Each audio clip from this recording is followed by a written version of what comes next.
Through the question, Jonathan. Sean, how confident are you that there will not be a shutdown? Can you, from that podium, guarantee that there will not be a government shutdown? I can't guarantee, but I think that the work that Director Mulvaney and others have made in these negotiations has been very positive. They feel very confident that won't happen.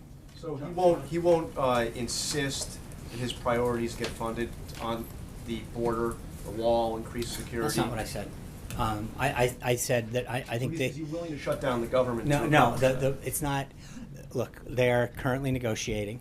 We feel very confident that they understand the president's priorities and that we'll come to an agreement by the end of Friday. And on the 100 days, if I can just follow up, the contract with the American voter that the president signed included 10 pieces of legislation. Mm-hmm. Right now, he's 0 for 10. Only one of those has actually been introduced. Right.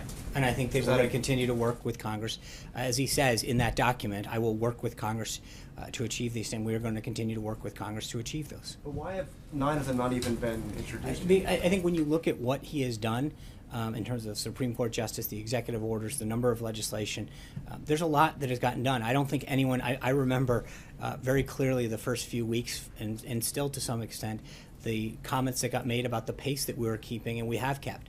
The president has been extremely busy, and I think when you recognize the amount of issues that he's tackled, the amount of progress that he's made, it is very significant, and we will continue to present all of that throughout the week. But again, as I said to Major, I think you can look at a few of these areas and nitpick a couple of them. But I think overall, he has signed a record number of executive orders. He has rolled back regulatory reforms. No, I understand that, but right. To take action. But I don't think there's any question that the president has done a significant amount for the American people on the issues that he has put forward during the campaign. Just to be clear, you're not describing the wall and healthcare as nitpicking. Jim. Are you? No, I'm not. Neither of the. No, I'm not. Those pieces are not small. But I'm saying in terms of overall what he has accomplished has been unbelievably significant.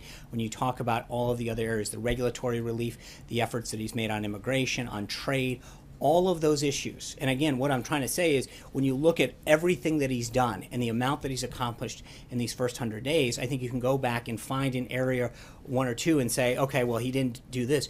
But I think you have to look at it in totality of what he actually did get done. John, Jim. on the wall, why is there even a discussion about shutting down the government over paying for the wall? Isn't Mexico supposed to pay for the wall? Well, I think, Jim, the president has made very clear that initially we needed to get the funding going, and there's be several mechanisms to make sure that that happens. That funding piece will happen in due time.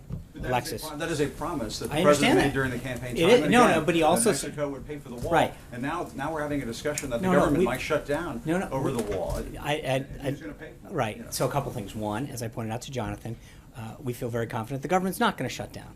Number two is I think the president has been very clear in the past about the fact that, and this is not a new thing, he talked about this, that in order to get the ball rolling on border security and the wall, that he was going to have to use the current appropriations process, but he would make sure that that promise would be kept as far as the payment of it. And just a real quick follow-up. If border crossings are down, and that's a talking point that the White House uses time and again, is the wall even necessary? Absolutely. The wall it does several things. How can the border crossings be down? Because and the I think- president's saying, well, we're going to have all these drugs flowing in if we don't have a wall. Because you can't, just because you have a couple good months in a year, I think you want to make sure that you take prudent long-term steps. I mean, so the president is going to fulfill, and frankly, it's a promise that he made to the American people. I think if you're coming in from our southern border, he has taken a lot of steps so far that has deterred border crossing. But this is a permanent step that will extend beyond his presidency. 8 years from now, the next president will have that wall in place to make sure that it doesn't continue. So that Mexico's going to pay for it. That's right. Thank you.